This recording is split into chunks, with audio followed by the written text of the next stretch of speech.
Oh, the Tennessee Titans. They won their first game in 2014 over the Kansas City Chiefs. People were talking positively about them. Look at the awesome things that Ken Whisenhunt's going to do. This is incredible. And then the rest of the season happened. They won 1-14 the rest of the way. And that other victory was a hard-fought victory over the Jaguars, a game they damn very could have well lost. 2-14. Ouchies. Which wasn't the worst thing in the world. Because this is a Tennessee Titans team that I've come on here for the past couple of years and talked about how they have no star power and they have no identity. And until they get that leader, until they get that star power, until they get some type of organizational identity, they're never going to go anywhere at all. And when you think about the NFL, one of the last teams you think about is the Tennessee Titans, in fact, because they have absolutely no distinguishing characteristics both on or off the field. They just kind of blend in to the point where you don't even see if they're invisible. It'd be great for them if they could play invisible football, because then they might actually win some damn football games. But again, not all hope is lost due to that 2014 season. In some cases, you have to bottom out in order to build back up.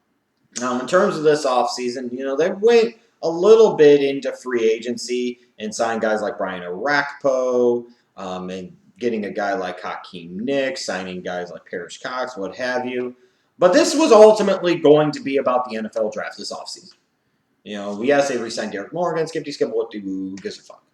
And I'm just being honest here. When you're that bad and you haven't drafted that particularly well over the past few years, and that's part of the reason why you end up in the position where you finish 2-14, you get the number 2 overall pick, the draft becomes of seminal importance. And it's about finding those right guys that can create an identity, that can create a direction, that can create a new way, that can bring some positive life force into an organization, and then you start to develop those players and you watch them grow and your organization grow as a consequence along with them. It was all about the NFL draft. And you look at what they were able to do with the number 2 overall pick. Jameis Winston wasn't there, so they grabbed Marcus Mariota. For my money, if I was picking number 1 overall, I still would have taken Marcus Mariota. As a result, I think the Tennessee Titans benefited because they allowed Tampa Bay to make the choice. They didn't have to sit there and make the choice of which one. They got whichever one was left. But they had to take a quarterback. They must take a quarterback, and that's exactly what they did. To the Titans fans that wanted Leonard Williams, to the Titans fans that did not like Marcus Mariota, watch more film at Oregon to see what this guy can do. Furthermore, if you really wanted Leonard Williams that bad, then you wanted to consistently be picking in the top 10 for the next 5 to 6 years. When there is a franchise quarterback on the board, you do not pass on him to take a defensive lineman who you're not even sure is going to fit well in your system. That is stupid. That is madness. Yes, I understand the pain of previous first-round busts like Vince Young and especially Jake Locker. I get that. But you got to keep swinging. You got to keep trying, because at that point in time, Marcus Mariota was the guy. Marcus Mariota was the choice, and the Titans had to do it. Because until you got that quarterback, you were never going to get anywhere. What happens if Leonard Williams becomes an all-pro? And then 3 years later, you still don't have a fucking quarterback. But now your team's drafting in the late teens, early 20s every year. Now what the fuck do you do? Exactly. This was the position, this was the time, this was the moment, this was their opportunity, and they had to jump upon it. What I really liked, though, was the fact that in round 2, they turned around and got Dorial Green-Beckham. You're talking about a big, physical, massive type of wide receiver with smallish hands, granted, but a guy that you could bring him along slowly, but at some point in time, he could be a huge red zone and big play threat for Marcus Mariota, giving Mariota a guy with a huge catch radius to throw to. I mean, you're talking about a guy 6'5", legit almost 6'6". I mean, so that's a huge target where Mariota doesn't have to be 100% precise, and DGB can go up and still make the play. In terms of the strengths for this Titans team heading into this season, and when we're talking about a 2-14 team, and in theory doesn't look like it got a whole lot better, at least initially, what strengths are there really? Well, I will look at the wide receiving core. You've got Kendall Wright, you've got Harry Douglas, you've got Dorial Green-Beckham, you've got Justin Hunter, you've got Hakeem Nicks. You've got plenty of options when you throw in as well a Delaney Walker at tight end. You've got plenty of options for Marcus Mariota in that Titans passing game. He's got some guys that can at least do some things. Is it the best wide receiving core in the entire world? No.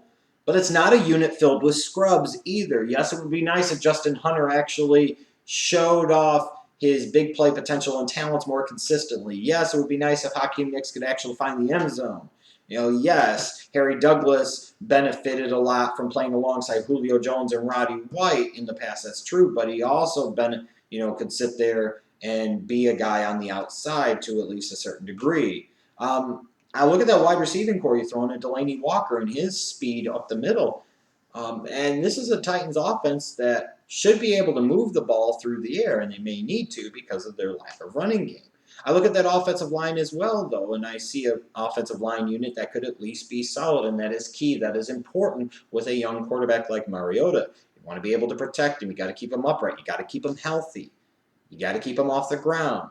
It's the biggest, earliest, easiest, quickest way to rattle a young quarterback other than him throwing a bunch of interceptions because he can't read a defense or his accuracy is terrible, is to have him consistently get hit time after time after time after time. We'll see what happens with Blake Bortles in Jacksonville, but you look at how much he got hit in 2014. That doesn't help his development. That can't help his confidence.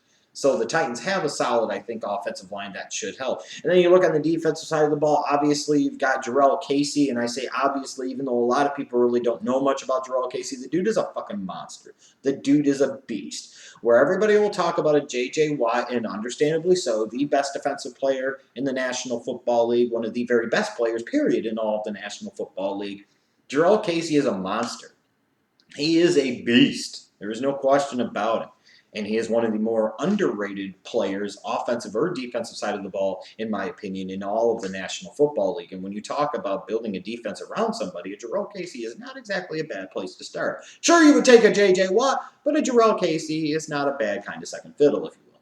Now, with that said, I've got some significant concerns for this Tennessee Titans team in 2015. First off, their running game.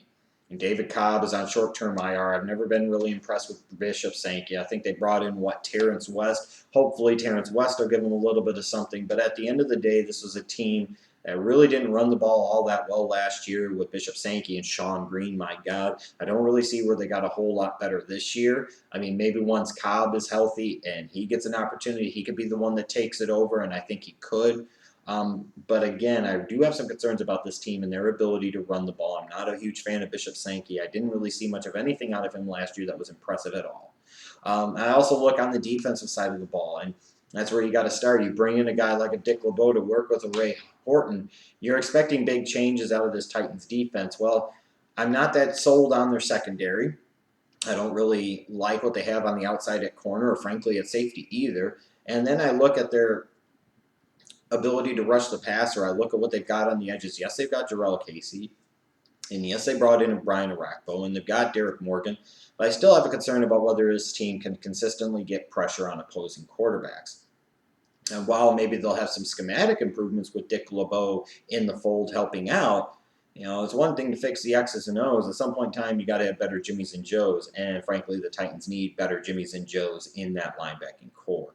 In terms of players to watch this year, obviously on the offensive end, you point to a guy like a Bishop Sankey, a guy that they spent a second-round pick on last year. For some inexplicable reason, taking him over a guy like a Jeremy Hill or even a Carlos Hyde still defies logic to me. The fact of the matter is, one great way to protect your quarterback is to have a running game, and they need Bishop Sankey to be that type of guy. Now you look at a guy like Dorial Green-Beckham, their second-round pick this year. You look at him as being the big physical playmaker on the outside that any young quarterback would love to have with that huge target base, that huge catch radius. You look at a Dorial Green-Beckham as time goes along throughout the season. If he develops and he becomes a monster, boy, things start to look a lot different for this Tennessee Titans organization long term. But let's not kid ourselves. The only player to really, frankly, watch that we're only going to talk about or give a shit about this year is Marcus Mariota. And that's because that's the way it is. That's the way it should be. He is the young franchise quarterback. If he develops this year and he progresses and he shows that he could be the guy, the entire outlook of the Tennessee Titans organization takes a seismic shift for the next decade. That's how important it is. This season is all about Marcus Mariota and his development and the development of the players around said Marcus Mariota. Now, in terms of looking at their schedule this year, You know, you've got week 11 through 13 later on in the season where maybe they have a chance to pick up a couple of wins, perhaps. They play Jacksonville twice and then Oakland sandwiched there in the middle. Those are potentially winnable games for them. Then you look at the middle part of the season. I look at they've got 4 home games in a 5-week stretch. They play Indianapolis, Buffalo, Miami, Atlanta. How the hell they got that many? I think it's 4 straight home games. I have no freaking clue. But if you're a Titans team and you want to show that Mariota is a force to be reckoned with in the future, you want to show that you're on the upswing, you got to find a way to beat 1 or 2 of those teams in that stretch. I'm not saying you are going to beat any of them, but maybe you can catch 1 or 2 of them napping. Maybe they overlook you. Maybe it's a trap game for them. Maybe it's a sandwich game for them. But you got to take advantage of being able to have that type of fortunate break in your scheduling where you have 4 straight road games, Indianapolis, Buffalo, Miami, Atlanta. You've got to be able to take advantage of that. You got to be able to at least say, if anything else, that if you're going to come into Tennessee and you're going to play us here, it's going to be a hard-fought day for you.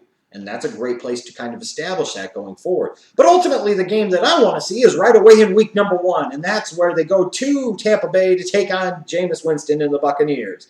Number 1 pick versus number 2 overall pick, the first game of the rookie season. How outstanding.